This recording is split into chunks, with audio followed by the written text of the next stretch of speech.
नमस्कार, मैं हूं आनंद। आप देख रहे हैं चेतना टुडे। सबसे पहले एक नजर सुर्खियों पर। रेल कर्मचारी का अस्पताल में हार्ट अटैक का इलाज, पोस्टमार्टम में शरीर से निकली गोली। रतलाम जिले में औसत वर्षा का आंकड़ा पार, 24 घंटों में शहर में 4 इंच के बाद कुल 36 इंच बरसा। और गुरदासपुर में आतंकी हमले के दौरान मौजूद रतलाम के सभी युवक सुरक्षित। रेलवे कर्मचारी अनवर हुसैन के साथ रेलवे अस्पताल में उपचार के दौरान जबरदस्त ट्रेजेडी हो गई। डॉक्टर उसका दिल का दौरा पड़ने का उपचार कर रहे थे, जबकि वास्तव में उसे किसी ने गोली मारी थी।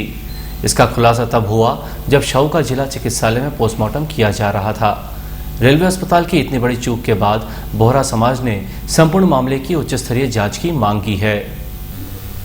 शासकीय रेलवे पुलिस थाना प्रभारी RCS परिहार के मुताबिक डीजल शेड में कार्यरत अनवर पिता शब्बीर हुसैन उम्र 53 वर्ष निवासी लखड़पिठा रविवार रात 12 बजे अपनी ड्यूटी पूरी कर रेलवे कॉलोनी लौट रहे थे। तभी उनके साथ सहकर्मी विकास ने उन्हें कॉलोनी में चर्च के समीप गिरा हुआ पाया। उनके ऊपर मोटरसाइकिल पड़ी थी। विकास ने उन्हें रेलवे अस्पताल में भर्ती किया, जहां उनकी मौत हो गई। सुबह जब पोस्टमार्टम के लिए जिला चिकित्सालय लाया गया, तब पोस्टमार्टम में उनके शरीर में गोली लगी दिखाई दी। इस मामले में हम आगे विवेचना कर रहे हैं। जिला चिकित्सालय में पोस्टमार्टम के समय अनवर के शरीर में गोली लगे होने की जानकारी सामने आने पर परिजनों ने समाजजनों को सूचना दी। देखते ही देखते जिला चिकित्सालय में बड़ी संख्या में समाजजन जमा हो गए।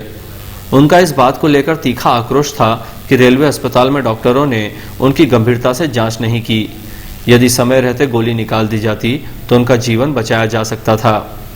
गोली लगने की जानकारी सामने आने पर परिजनों ने यहीं एक्सरे करवाना चाहा, लेकिन मशीन खराब होने से 2 घंटे की मशक्कत के बाद भी एक्सरे नहीं हो पाया।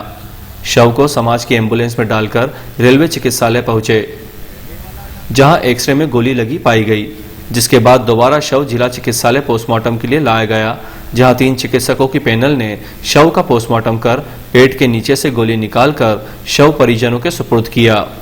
समाज के प्रवक्ता सलीम आरिफ ने बताया कि अनवर बेहद ही सीधे इंसान थे। उनका किसी से कोई विवाद नहीं था। रात में हमें उनके रेलवे कॉलोनी में एक्सीडेंट हो जाने की जानकारी पुलिस ने दी थी। मौत के बाद रेलवे अस्पताल के डॉक्टरों ने रात 12:30 बजे मृत्यु की वजह हृदयाघात बताई थी, लेकिन जिला चिकित्सालय में पोस्टमार्टम के दौरान उन्हें गोली लगी होने की चौंकाने वाली जानकारी सामने आई। प्रशासन से हम इसकी उच्च स्तरीय जांच की मांग करते हैं। घटना की जानकारी मिलने पर CSP प्रताप सिंह रणावत भी अस्पताल पहुंचे और उन्होंने मृतक के शरीर में गोली लगे होने की पुष्टि की। उन्होंने कहा कि पूरे मामले की जांच GRP पुलिस कर रही है। दुर्घटना के बाद हत्या का मामला सामने आने पर यह पूरी घटना संदेह के घेरे में है। GRP पुलिस ने अज्ञात हमलावरों के खिलाफ हत्या का मामला दर्ज कर लिया है। इस मामले पर PRO रतलाम रेल मंडल JK जयंत ने खेद जताते हुए कहा, पोस्टमार्टम रिपोर्ट से रेलवे चिकित्सकों की जो लापरवाही सामने आई है, उसमें जांच के उपरांत दोषी के खिलाफ कार्यवाही होगी। ये घटना निश्चित तौर पर दुखद है। शनिवार से शुरू हुआ बारिश का क्रम सोमवार शाम तक जारी रहा। दिन में कभी तेज तो कभी हल्की बारिश होती रही। बीते 24 घंटों में रतलाम में 4 इंच से अधिक पानी बरसा, जिसके बाद औसत वर्षा 35 इंच का आंकड़ा पार हो गया है। हालांकि अभी बारिश के 1.5 माह और शेष हैं। अधीक्षक भू अभिलेख द्वारा दी गई जानकारी अनुसार जिले में पिछले 24 घंटों में 2 इंच से अधिक औसत वर्षा दर्ज हुई। इस दौरान आलोट में 1 इंच, जावरा में 1 इंच, पिपलोदा में 2 इंच, बाजना में 2 इंच, रतलाम में 4 इंच से अधिक व सिलाना विकासखंड में 3 इंच वर्षा दर्ज की गई। 1 जून से आज दिनांक तक जिले में कुल औसत वर्षा 35.68 इंच दर्ज की गई। इसी तरह रतलाम जिले में औसत वर्षा 35 इंच का आंकड़ा पार हो गया है। हमारे यहाँ मानसून 15 सितंबर तक सक्रिय रहता है। इस लिहाज से यदि बारिश जारी रहती है तो ये आंकड़ा चौंकाने वाले स्तर तक पहुँच सकता है। मौसम के जानकारों के मुताबिक फिलहाल बारिश का दौर जारी रहेगा। करीब 50 घंटे से अधिक समय तक बारिश होने से शहरी जनजीवन पूरी तरह से अस्त व्यस्त है। लोग अपने अपने घरों में कैद होकर बारिश जन्य परेशानियों का सामना कर रहे हैं। फ्रेंड्स ग्रुप एवं श्री उत्तम society for social welfare Ratlam द्वारा सोमवार शाम शहर के ईश्वर नगर, मोती नगर, शिवनगर क्षेत्र सहित अन्य स्थानों पर भारी बारिश से प्रभावित परिवारों को करीब 1000 भोजन के पैकेट वितरित किए गए। यहां भाजपा जिला उपाध्यक्ष मनोहर पोरवाल, पार्षद श्रीमती अनीता कटारा, ग्रुप के विपिन पोरवाल, भूपेन कावड़िया, अखिलेश कुशवाहा, अनुपम कुशवाहा सहित अन्य उपस्थित थे। शहर में नगर निगम ने 95 ऐसे जीर्ण शीर्ण मकान चिन्हित किए हैं जो बारिश के मौसम में कभी भी धराशायी हो सकते हैं। 3 भवनों को रविवार को गिराने के बाद सोमवार को भी कार्यवाही की गई। शनिवार से शुरू हुई भारी बारिश के बाद अब शहर में जीर्ण शीर्ण मकान जवाब देने लगे हैं। कुंजड़ों का वास में एक पुराने मकान की सोमवार सुबह दीवार गिर पड़ी। हालांकि हादसे में कोई हताहत नहीं हुआ है। निगम अमले ने पोरवाड़ों का वास में एक घर की जर्जर गैलरी और दीवार को गिराया।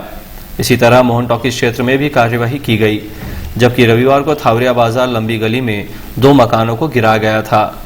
प्रभारी नगर शिल्पज्ञ एस.एस. राजावत ने बताया कि शहर में ऐसे खतरनाक अवस्था में 95 मकान हैं जिन्हें विभाग ने नोटिस जारी किए हैं। अत्यधिक खतरनाक अवस्था वाले मकानों को सुरक्षा की दृष्टि से गिराया जा रहा है।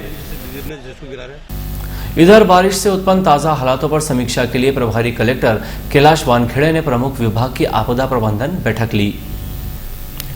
बैठक के बाद श्री वानखेड़े ने बताया, कलेक्टोरेट सभा कक्ष में आपदा प्रबंधन के मद्देनजर आयोजित बैठक में सभी अधिकारी कर्मचारियों को निर्देशित किया है कि वे जिले में लगातार हो रही वर्षा के कारण पीड़ित लोगों को राहत पहुंचाने के लिए हर समय तत्पर रहें।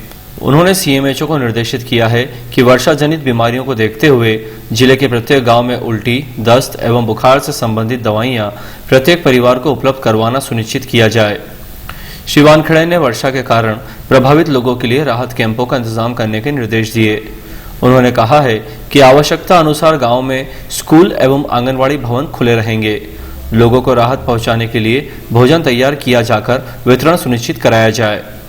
श्री वानखेड़े ने निर्देशित किया है कि राहत के इंतजाम में कोताही न बरती जाए। सोमवार सुबह पंजाब के गुरदासपुर में हुए आतंकी हमले के दौरान वहां मौजूद रतलाम जिले के ग्राम धामनोद, सरवन और खेड़ी के सभी 10 युवक सुरक्षित हैं। ये लोग पंजाब और जम्मू घूमने के लिए गए हुए हैं। आतंकी हमले के बाद सभी युवक सुबह ही अमृतसर पहुंच गए। उन्होंने परिजनों को पूरे दल के सुरक्षित होने की जानकारी व्हाट्सएप पर दी है। पूर्व विधायक स्वर्गीय शिव कुमार झलानी की पत्नी श्रीमती सरोज झलानी का सोमवार को आकस्मिक निधन हो गया, जिनकी अंतिम यात्रा उनके गौशाला रोड निवास से शाम 5 बजे निकली। त्रिवेणी मुक्ति धाम पर उनके ज्येष्ठ पुत्र नरेश झलानी ने पार्थिव देह को मुखाग्नि दी। शोक सभा में शहर विधायक चैतन्य काश्यप ने नगर वासियों की तरफ से शोक संवेदनाएं व्यक्त की। यहां बड़ी संख्या में गणमान्य जन उपस्थित थे। अंत में सुर्खियों के साथ हमें इजाजत दीजिए। नमस्कार। रेल कर्मचारी का अस्पताल में हार्ट अटैक का इलाज, पोस्टमार्टम में शरीर से निकली गोली। रतलाम जिले में औसत वर्षा का आंकड़ा पार, 24 घंटों में शहर में 4 इंच के बाद कुल 36 इंच बरसा। और गुरदासपुर में आतंकी हमले के दौरान मौजूद रतलाम के सभी युवक सुरक्षित।